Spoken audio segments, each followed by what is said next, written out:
It's a call that's telling me I'm here to serve. It's a need to make a difference in the world. 24 hours, day or night, these healing hands will make it right. Looking in their eyes, I know that I'm changing lives, changing lives, changing lives for the better, changing lives.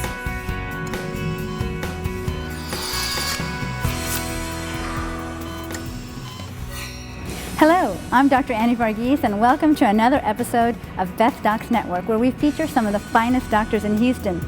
Today, let's meet bariatric surgeon Dr. Robert Marvin.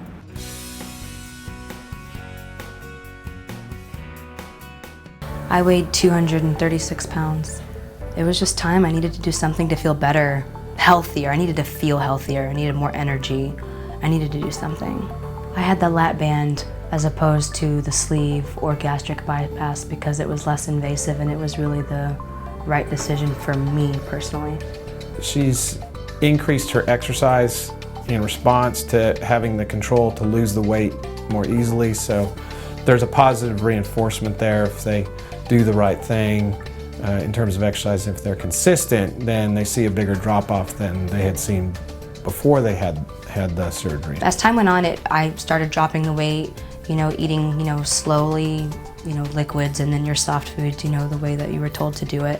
And things just started to work out for me. I started exercising more and eventually it just started falling off. Right now she's running, she's trained for a half marathon. And those are great things in terms of the exercise side of taking care of the weight. When it comes to eating, it sounds like she's doing a fairly good job switching to things that are lower calorie, less animal fat, and lower glycemic index. But it sounds like something, occasionally she eats things that aren't ideal for her. But I think her exercise takes care of that, and that's why she's at ideal body weight right now. Physically, to be able to not huff and puff going up and down a flight of stairs, mentally, to work, to educate yourself, I think it makes it easier to feel confident about yourself. It just makes things that much easier. Before the surgery, I was 236 pounds, and 3 years later, I am down 85 pounds. Unfortunately, with a lap band, it's difficult to tell sometimes ahead of time who's going to do well and who's not going to do well. And we have patients that do very well with it, and that's great. The problem is the predictability when it comes to the lap band. So she's an example of someone who's used it as a tool the way it's supposed to be used. Unfortunately, that isn't the case with everybody.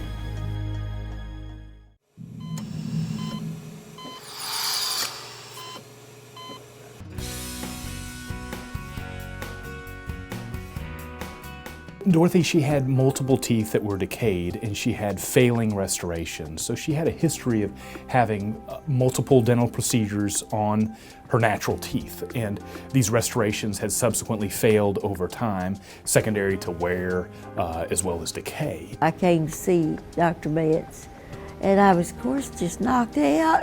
My heart went, he was so nice and encouraging. He said, yes, I think we can help you. At 90 years old, she had all her lower teeth removed and placement of 4 dental implants and also placement of an immediate prototype, so to speak. So she had fixed teeth on the day that her teeth were removed. Right, I had no problem whatsoever. It worked. I could eat and chew and I looked normal. And I was just perfectly happy with it. Her situation is not unique. There's many people in her age group that just by virtue of their age, their teeth are beginning to fail. Many of them are under the misconception that they're too old to have oral surgery safely. Although by virtue of their age, that age bracket, we do more implants in that age bracket than any other age bracket. So they do tremendously well with it, just like somebody much younger. And also their health improves afterwards. And I just was thrilled. That first steak was like out of heaven. It was paradise. You know, it was just wonderful. I was so thrilled and happy. You know, with their fixed teeth, they're able to chew what they want and not foods that are high in sugar. And so they're healthier in the long run. For one, they're not fighting infected teeth. They have a healthier state in their mouth and they're able to chew what they want. And they're able to have a much more balanced diet. I would say, don't do that. Don't tough it out. Go get something done. Go get some dental implants and be comfortable like I am. When you ask these individuals after they've had this procedure done, they say they feel more energetic. They just feel better. And then we feel that it's their body not fighting a chronic infection, that they're in a healthier state overall.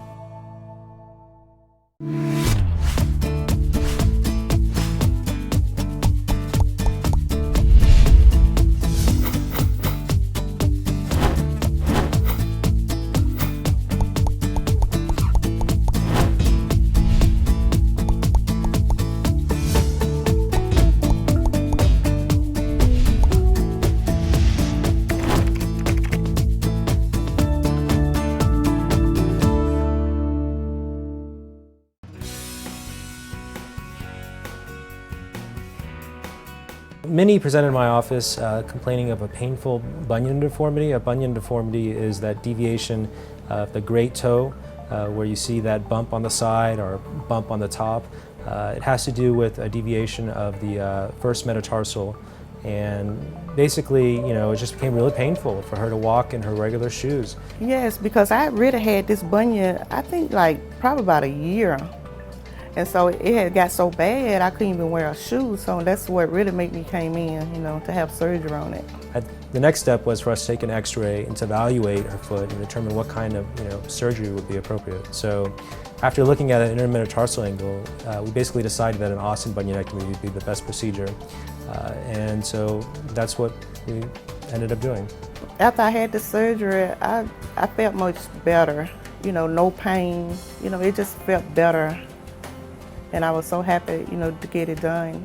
I mean, as long as you address the underlying etiology, the cause of it, then you're not going to get a recurrence, and it's wonderful. I mean, you know, people suffer from painful bunions all the time. It can be painful to the point that you can actually develop an ulcer at the side bump because first it gets red, and next thing you know, you have a wound. And that can be problematic because then you can get an infection to the bone. I mean, it's not sore or nothing, it just feels better. And so he really do a good job and he makes me feel comfortable. I mean, he's a real good doctor.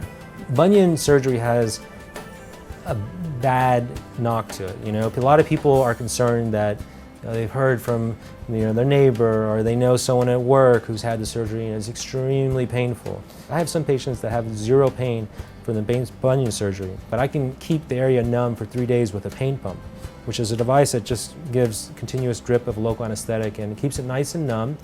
Because really, inflammation is the first part of wound healing, and that's in the first 72 hours, so the first 3 days.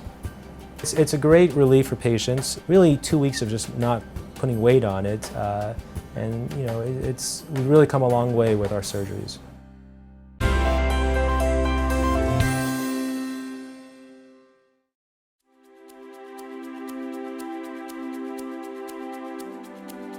What is advanced lipid testing? Most of my patients say, well, I had my cholesterol checked with my doctor. I say, well, advanced lipid testing is different. It evaluates different parts of the cholesterol, different areas that we can effectively make change. So it's important to do an advanced lipid analysis. There are multiple companies who provide that service.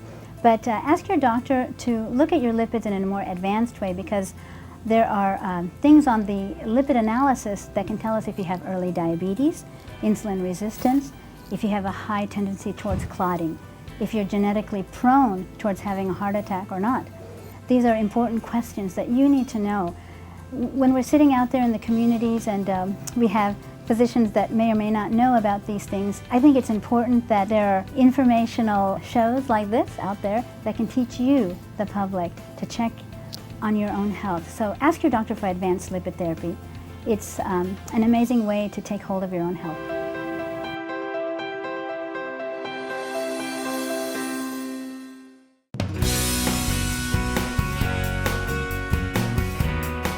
A few years back I started having ulcers show up on my lower ankles. So these ulcers would take 2 to 8 months to get rid of. Once those would heal over, another one would pop up. We did an ultrasound and discovered that he had severe chronic venous insufficiency with very large varicose veins and swelling. His biggest issues were that he had open, non-healing wounds. He had a very large one on the right side, and he had a much smaller one on the left side. He'd been seen and treated by a variety of people with a variety of methods over the years. None of them had worked. They say, well, that's not really a problem.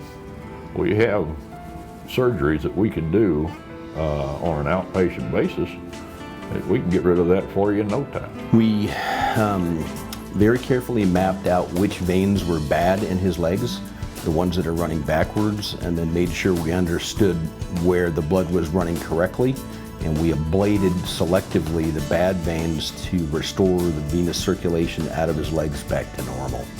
And that improves the overall health of the leg and improves healing, and he actually healed up very nicely. The procedures, like I said, didn't take any time at all. Come in the morning, go to work in the afternoon, not a problem. There was no pain after the surgeries. All went well, went back to work, no problem. You can have wounds that are unrelated to venous insufficiency, but most chronic non-healing wounds are related to problems with your veins. But if you have a non-healing wound, that is almost certainly from venous insufficiency, and we can heal virtually all of those wounds here with the procedures we do. Having the circulation back in my lower legs allows me to work longer. It allows me to stay on my feet longer. I don't have the foot pain that I had prior. The procedures helped dramatically.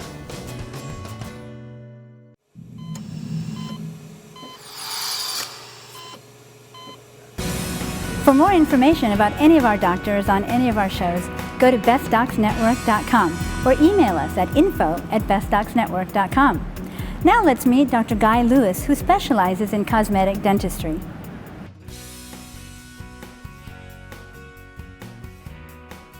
As I was aging, I guess, my teeth weren't as pretty as they used to be, so I found that I wasn't smiling as much as I used to. Sandy's a very beautiful lady. A lot of the patients I see, probably the majority of patients I see, are women, over the age of 40, who a lot of times, they take care of themselves, they stay in shape, they look great, but there's just some things they want to do to try to look younger. And for Sandy, getting her teeth whiter, straightened up a little bit with the veneers was perfect for her. I've seen a lot of Dr. Lewis's work and have been so impressed, so I came to see him, and I'm so glad I did, because now I smile all the time. It just really works great for a lot of people, and she was a perfect candidate for that. It's amazing to me that doing the veneers like we did for her, which is a pretty simple 2-visit process, 2 or 3 weeks apart, what a difference it can make in how someone looks. I mean, literally 10 or 15 years younger. It's painless, it doesn't take long. Dr. Lewis is very sensitive to your feelings, how you want to look. He's a good listener. He listens to how I wanted my smile and my teeth to look, and he did exactly what I wanted. It can be done so to where it's not like people look at you and go, wow, where'd you have your teeth done? But they look at you and go, man, you look great. What have you done? Have you been working out more? Or you just look, for some people, if their teeth are really bad, yeah, it's going to be a noticeable change. But for other people, it's just one of those things to where you just look good, you look more alive, you look more refreshed, you just look better, but it's not just a glaring, oh, what'd you do to your teeth, My family would say, okay, what did you do? Something's different. Your smile is beautiful. Did you get your hair cut? I just feel so good about my smile now. Smiling's good. I'm not a big fan of going to the dentist, so this was a big deal for me, and I would do it again in a heartbeat.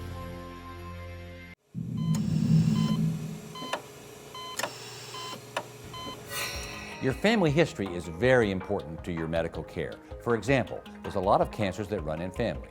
These are what they are: colon cancer, prostate cancer, breast cancer, melanoma, malignant melanoma of the skin. Also, thyroid cancer and ovarian cancer tend to run in families. So if you have a first-degree family member, that is children, brothers, sisters, parents with those diseases, you need to tell your doctor so that he or she can screen you more for those diseases.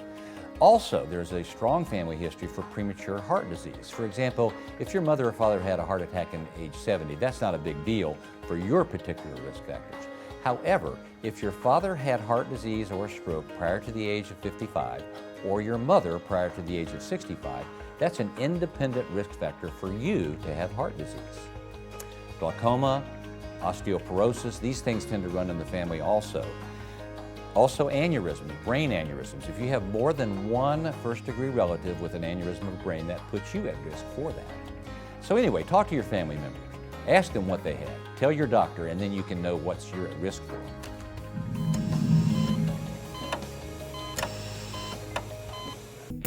For additional medical minutes from Dr. Honaker, log on to bestdocsnetwork.com, click on Education, and the Medical Minute tab.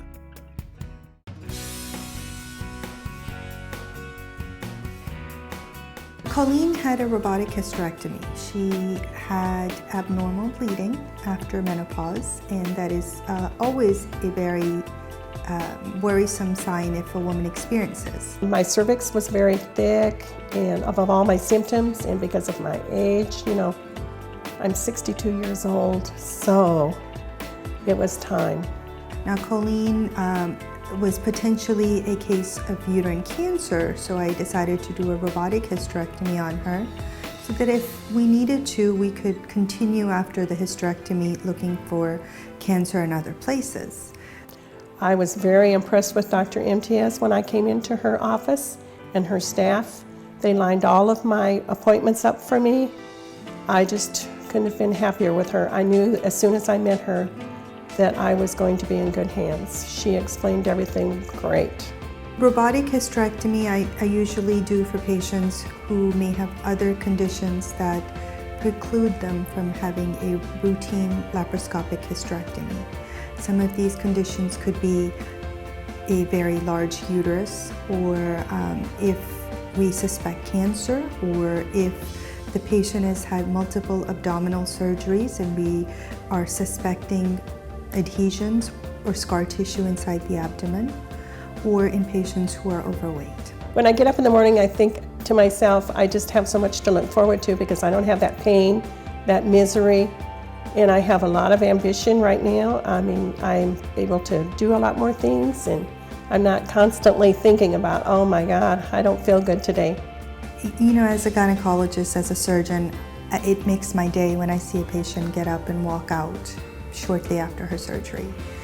I think it's silly to have somebody bedbound for 6 weeks, not be able to walk around, not be able to take care of her household, when the answer is simple. I know that I can get them up and about and moving and back to their life immediately. For additional health information, be sure to check out our Healthy Living blog for the best tips, latest medical procedures, and up-to-date news for modern medicine at our website at bestdocsnetwork.com.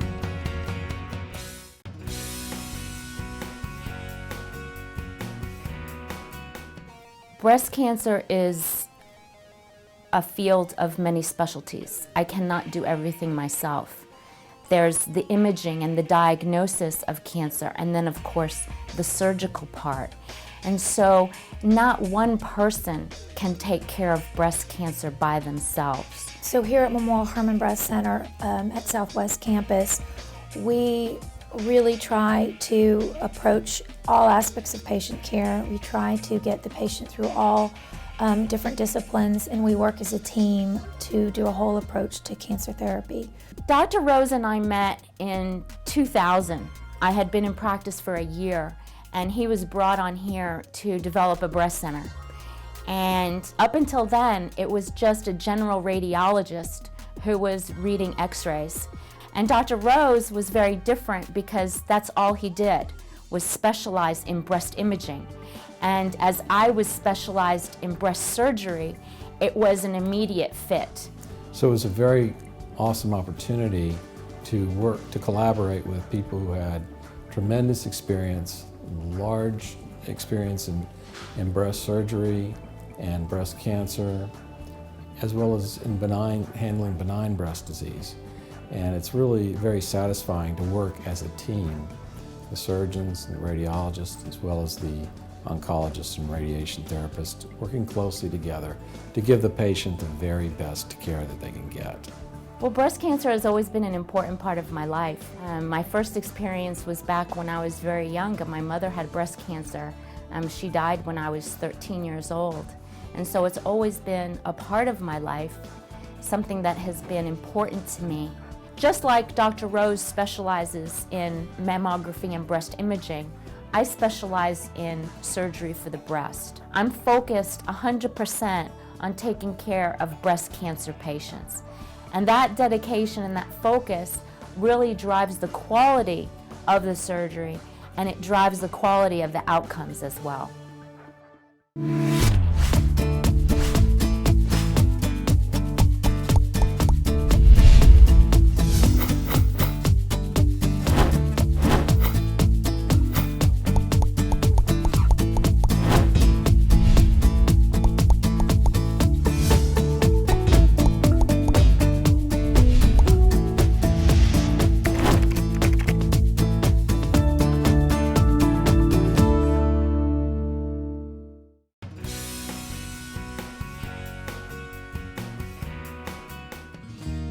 Osteoporosis is a disease. It's a disease of bones. It manifests as either a fracture or the realization that the bones are very, very thin with a high risk of fracture. It's important, it's common. It happens in over 50% of women postmenopausal. That's to say, over half of women over the age of 50 are going to have a fracture in their lifetime. And it's serious because some people that have hip fractures will die very quickly. Some people will go into a nursing home and not get out. Since it's a function of time and duration of estrogen deficiency, the time since estrogen deficiency with the thinning of the bone is predictable. It may be needed sooner if there are other risk factors for thinning of the bone sooner.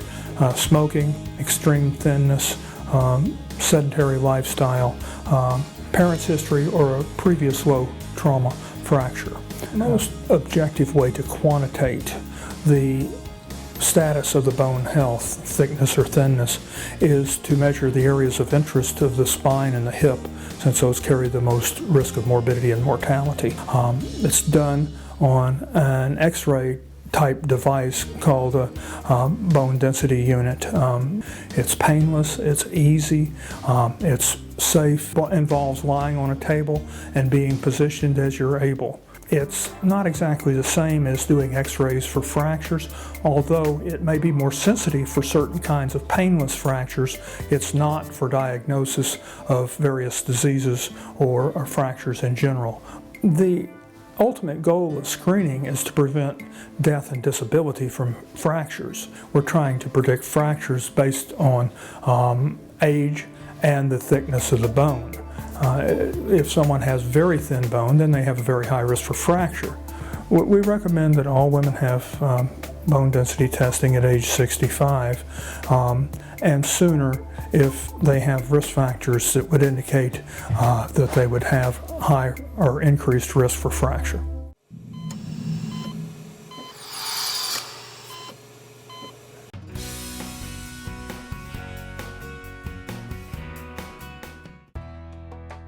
I came to see Dr. Verghese on the advice of my primary care physician because my blood pressure was a little elevated and my EKG reading was a little off. She suggested that I take a stress test and have some other procedures done just to determine the causes of that. And it was determined that I did have blockage in one of my arteries and a stent had to be implanted. And then reality sunk and Dr. Verghese talked to me during the recovery time, and I asked her, in tears, I asked her what was going on. And I asked her, was I about to have a heart attack? And she said, yes. Yolanda Garcia, to this day, she's so thankful that her primary care was cognizant enough to send her for evaluation, because many times primary doctors or nurse practitioners who see all of these patients, they may not recognize because the patient's not complaining much. So I think this is a wake-up call for all of us as physicians and healthcare providers to really focus on prevention, evaluating the patient early, getting them to the right specialist on time. Because of her, I'm able to take care of my clients. Because of her, I have a better life. So I really am appreciative of all she has done for me. Well, coronary disease in women especially is it's the #1 killer of women in this country, and pretty soon will be the #1 killer of women all over the world. And in Hispanic women especially, there's a high prevalence of diabetes.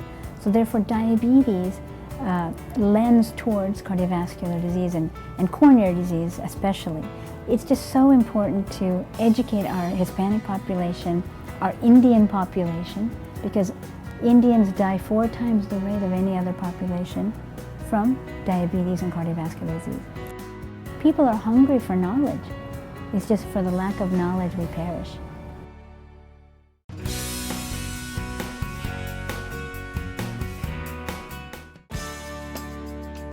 This is such a fabulous event. It's called Go Red for Women, and it's putting together women from the community, physicians, hospitals, everybody supporting women and heart disease and the awareness for women to protect and support. Even children can benefit from this event. So I think it's so fabulous, and that's why I wanted Best Docs Network to really talk about it. My speech today is going to be about how I'm dealing with heart disease and how to have an optimistic and positive attitude while going through something or anything difficult in your life. I keep laughing, I keep smiling, try to stay positive about things. I could be stuck in the hospital, but instead I'm home with my family. The biggest way to prevent these problems is education. So the main reason for this type of event is to educate, and through that we raise funds and can get the word out. Number one, it educates people on what has happened over the last several years, and it brings to the forefront, with women in particular, with Go Red for Women, to listen to your body and know your symptoms. The most important thing about cardiovascular disease is the #1 killer of women in this country. And 50% of women or men with cardiovascular disease die suddenly, without any symptoms, without any warning. I just believe getting the word out to women especially. We always are tired and run down and raising kids and going here and there, and we might just think, oh, we're just tired, my neck hurts for some reason, and it's no big deal, but it could be a sign of a heart attack or a stroke. And women, we're just, and they're, as we know as men, are different.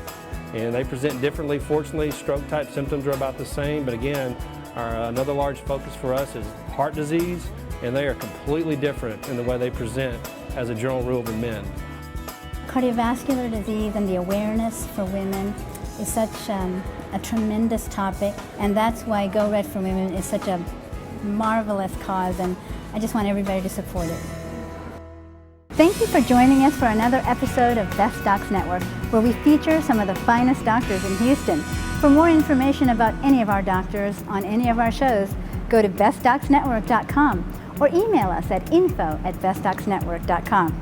For Best Docs Network, this is Dr. Annie Varghese, and I'll see you next time.